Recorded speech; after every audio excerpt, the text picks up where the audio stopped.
वाले हैं जो राजस्थान का ड्रेनेज सिस्टम है उसके बारे में कंप्लीट जानकारी देखेंगे। तीनों पार्ट देखने वाले हैं, अरब सागर का अफवाह तंत्र, बंगाल की खाड़ी का अफवाह तंत्र और जो आपका आंतरिक अफवाह तंत्र है। ठीक है, तीनों का तीनों हम देखने वाले हैं इसमें। तो यहाँ पे देखिए, सबसे पहले इसमें दिया हुआ है अरब सागर का अफवाह तंत्र, यहाँ दिया हुआ बंगाल की खाड़ी का अफवाह तंत्र और फिर यहाँ दिया हुआ आंतरिक अफवाह तंत्र। तो देखिए, सबसे पहले यहाँ पे हम आंतरिक अफवाह तंत्र का कितना प्रतिशत है, वो 60% है दोस्तों। कितना? 60% है। अच्छा, याद कैसे रखेंगे 60% को? आप बताइए। आंतरिक जो आंतरिक का मतलब होता है अंदर, और अंदर के मामलों में कुछ ज्यादा ही 60 गांठ रहती है। 60 गांठ कौन से मामलों में रहती है? अंदर के मामलों में रहती है। ठीक है ना भाई? तो आपको अंदर अंदर के मामलों में 60 गांठ रहती है, इससे याद आ जाएगा 60%। ठीक है। इसके बाद में देखिए बंगाल लिखा हुआ है। अब बंगाल को आप समझिए बंगला, बंगला समझिए। और बंगले पर आप जानते हैं बंगले की 24 घंटे, बंगले पर 24 घंटे कड़ी सुरक्षा रहती है। ठीक है ना भाई? यहाँ पे लिखा हुआ है अरब सागर का अफवाह तंत्र, और अरब सागर का अफवाह तंत्र, अरब को आप समझिए अरबों खरबों रुपए। ठीक है, अरबों खरबों रुपए होते तो आप भी 16 श्रृंगार करवाते। ठीक है ना भाई? अरबों खरबों रहते तो आप भी अपनी पत्नी को जो है 16 श्रृंगार करवाते। ठीक है, आप इस प्रकार इसको रिलेट कर सकते हैं। इसके बाद हम देखते हैं नदियों के बारे में। तो यहाँ पे देखिए आंतरिक अफवाह की नदियां हैं, गग्गर हो गई, कांतली नदी हो गई, रूपारेल नदी हो गई, साबी नदी हो गई, रूपनगढ़ हो गई, मैथा नदी हो गई, और यहाँ पे लिखा हुआ है काकने नदी। ठीक है, इनको कैसे रिलेट करेंगे भाई? देखिए, सबसे पहले लिखा हुआ है गग्गर। ठीक है, गग्गर लिखा हुआ है ना, तो गग्गर को में आ रहा है लास्ट में घर, लिखा आ रहा है घर लास्ट में। और यहाँ पे देखिए कि आप घर के अंदर रहते हो। ठीक है भाई? यहाँ पे देखिए रूप लिखा आ रहा है।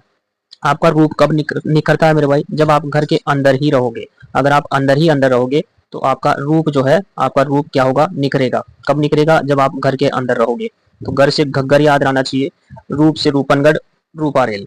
वैसे भी जो नदियां हैं रूपनगढ़ और रूपारेल, सिर्फ रूप इस आंतरिक प्रवाह की नदियों में ही आता है। तो इसमें कोई आपको कंफ्यूजन भी नहीं होना पड़ेगा कि रूप रूप आ रहा है किसी और नदी में भी आएगा, बिल्कुल नहीं आएगा। आंतरिक अपवाह तंत्र में ही जो रूप है और रूपारेल है, ये दोनों आएगा। और दोनों का दोनों ही कौन सी नदी है? आंतरिक अफवाह का जो क्षेत्र का नदी है। ठीक है ना? आंतरिक मामलों में 60 गांठ होती है। फिर से देखिए एक बार, आंतरिक मामलों में 60 गांठ होती है, 60%। ठीक है, सबसे ज्यादा इसी का है आंतरिक प्रवाह का ही। ठीक है, और अगर आप घर के अंदर रहोगे तो आपका रूप क्या होगा? निखरेगा भाई। ठीक है ना? रूप क्या होगा? निखरेगा, बिल्कुल। ये देखिए यहाँ पे लिखा हुआ कांतली, कांतली नदी। अब इस कांतली को आप पढ़िए कांचली। अच्छा, कांचली महिलाओं के पहनने का वस्त्र है, और इससे भी कहाँ का मामला है? अंदर का मामला है। ठीक है ना? चेस्ट पर जो है महिलाएं पहनती है, इसको आप कांतली को कांचली समझ लीजिए। ठीक है ना? और कांचली भी कहाँ का मामला है? अंदर का मामला है। ठीक है भाई? अब यहाँ पे लिखा मेथा, ये देखो यहाँ पे मेथा लिखा हुआ है, मेथा या मेंढा। ठीक है ना भाई? मेथा लिखा हुआ है, इसको आप समझिए मैथ, मैथ समझिए। मैथ भी आसानी से आपके दिमाग के अंदर नहीं जाती है, मैथ भी आसानी से आपके दिमाग के अंदर नहीं जाती है, जिसको आप बोलते हैं कि मैथ दिमाग के अंदर घुसता ही नहीं है। ठीक है ना भाई? इस प्रकार समझ लीजिए। रूपारेल हो गया अपना। यहाँ पे देखिए काक ने, काक का मतलब होता है कौवा। क्या मतलब होता है भाई दोस्तों? काक का मतलब कौवा होता है। अच्छा, कौवा जब बोलता है ना, तो आप समझते हैं कि घर पे कोई ना कोई आने वाला है। तो घर पे कोई ना कोई आने वाला है, मतलब घर के अंदर कोई ना कोई आने वाला है। कब आने वाला है?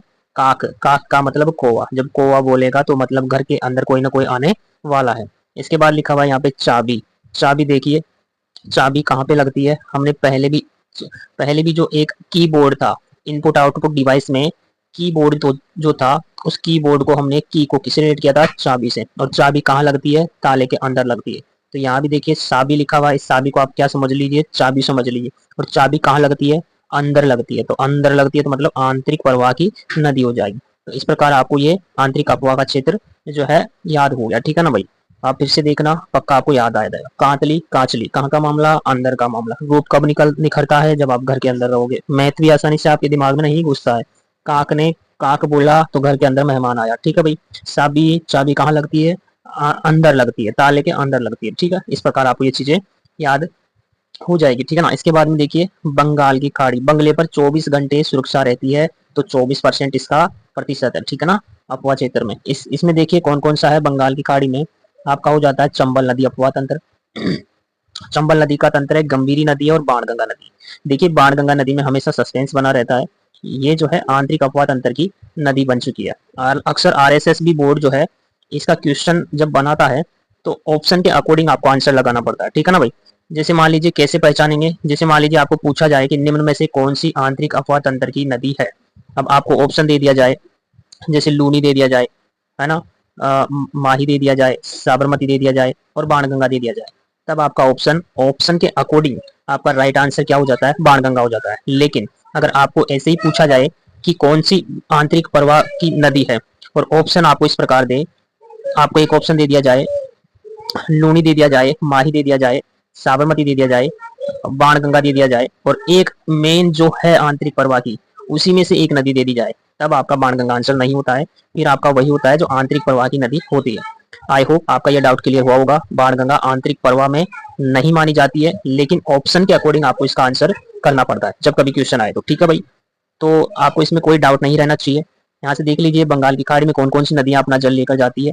चंबल नदी, गंभीरी नदी, ठीक है ना, दो मेन है। बाणगंगा अगर आता है तो आपको इसको ऑप्शन के अनुसार करना है, जैसा मैंने बता दिया। तो देखो चंबल नदी में भी इसकी सहायक नदियां हैं, ठीक है ना भाई, और गंभीरी नदी में भी इसकी सहायक नदियां। मेनली रूप से तो दो ही नदियां लेकर जाती है बंगाल की खाड़ी में जल, है ना, चंबल और गंभीरी। इनका और इनका भी तो ट्रिक देखना है ना भाई, कैसे देखो, जैसे बंगाल में लिखा हुआ है गाल, लास्ट में गाल लिखा आ रहा है, ठीक है ना, और देखिए यहाँ लिखा हुआ है चंबल, इस चंबल को आप पढ़िए चप्पल, ठीक है भाई, चप्पल है ना, इसको चप्पल पढ़ लीजिए। और यहाँ पे चंबल जो है ना राजस्थान में 6 जिलों में बहती है मेरे भाई, ठीक है, 6 जिलों में बहती है। चंबल का आपको समझना है चप्पल, और चप्पल भी कितने नंबर की, 6 नंबर की। जैसे ही माने चप्पल की गाल पे मारी तो गंभीर चोट आई भाई, कैसी चोट आई, गंभीर चोट आई, बच्चे को कैसी चोट आई, गंभीर चोट आई। इस प्रकार आपको याद रखना है। बंगाल में गाल लिखा आ रहा है, चंबल को आप चप्पल समझिए, और चप्पल भी कितने नंबर की, 6 नंबर की। इस प्रकार आपका याद ये रिलेट भी हो जाएगा कि 6 जिलों में बहती है, ठीक है ना। और फिर देखो जैसे ही चप्पल की गाल पे मारी जाएगी तो क्या हुआ, बच्चे को गंभीर चोट आ गई, ठीक है ना, तो गंभीर नदी आपका इस प्रकार हो जाएगा। यहाँ पे देखिए लिखा हुआ है अरब सागर का अफवाह तंत्र। अरब सागर में देखो, देखो यहाँ पे लिखा हुआ है अरब। अब इस अरब को हमने क्या समझा, अरबों खरबों पैसे हो। आप ऐसी आस नहीं लगाते हो क्या भाई, अरबों खरबों पैसे हो, लिखा हुआ ना बनास, आस लगा रखी है आपने, बना रखी है आपने, आस बना रखी है कि आपके पास भी क्या हो, अरबों खरबों पैसे हो, ठीक है, बिल्कुल। देखो यहाँ पे लिखा हुआ है लूणी, लूणी लिखा हुआ है, लूणी को कैसे रिलेट करोगे भाई, क्या बना रखी है आपने, आस बना रखी है। अब आपने आस पूरी करने के लिए क्या लिया, लोन लिया भाई। अक्सर होता लोन है दोस्तों, लेकिन हमें याद करने के लिए लोन को लोन पढ़ना है। आपने क्या ले ली, लोन ले ली। अच्छा लोन लिए तो लोन इतना लिया आपने कि आपके पास अरबों खरबों हो गए। अब आपके पास में सबर नहीं था, क्या नहीं था, सबर। देखो यहाँ पे लिखा हुआ है साबरमती, तो आपके पास में सबर नहीं था, ठीक है ना। आप इसको इस प्रकार याद कीजिए कि आपके पास में सबर नहीं था, आपके सबर ही नहीं था, आपको अरबों खरबों कमाने थे। आपने क्या ले लिया, लोन ले लिया, लोन, ठीक है ना भाई, लोन लिया।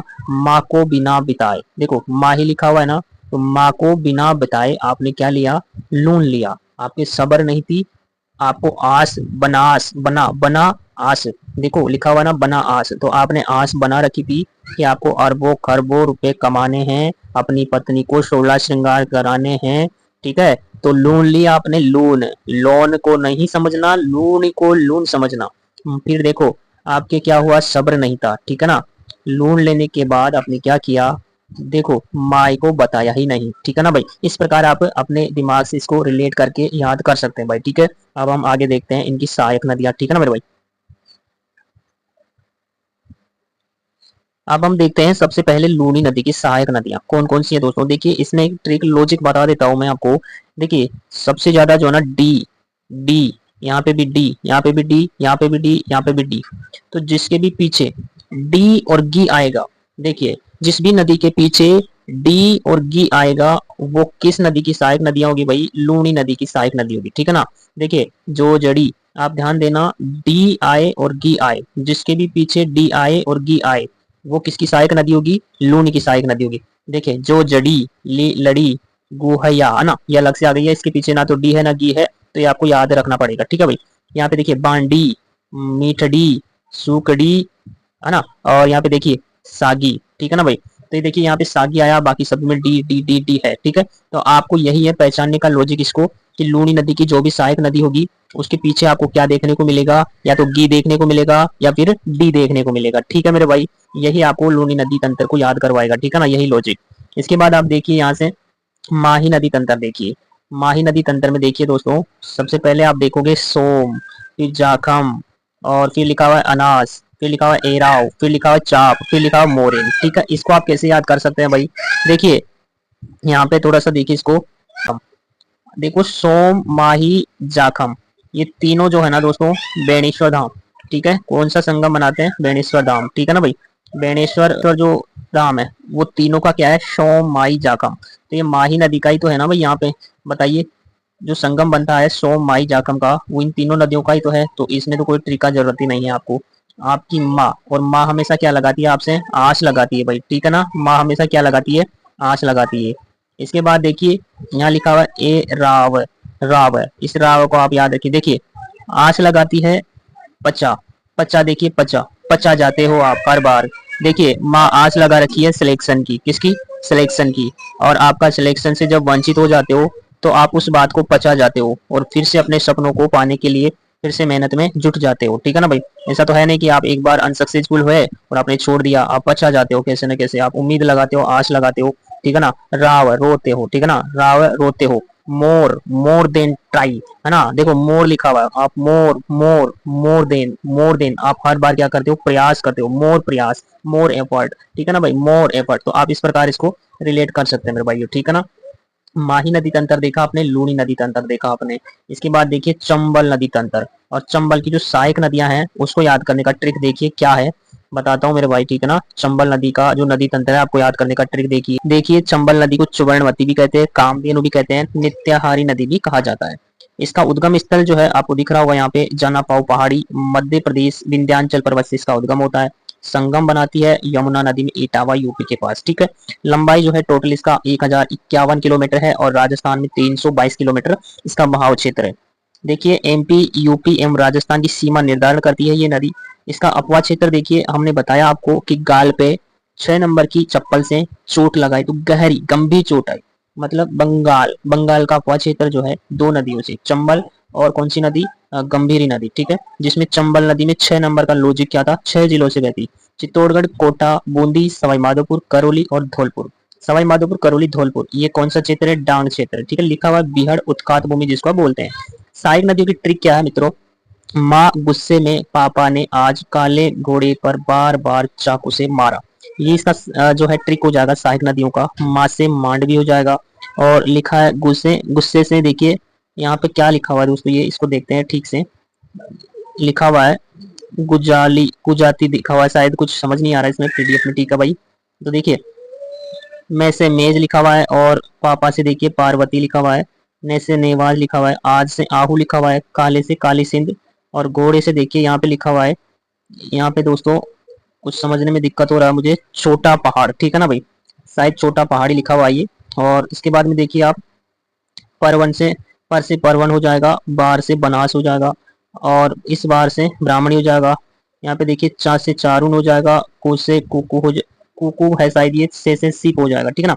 इस प्रकार ये चंबल की सहायक नदियां हैं। और सर्वाधिक सतही जल उपलब्ध कराने वाली नदी भी चंबल है।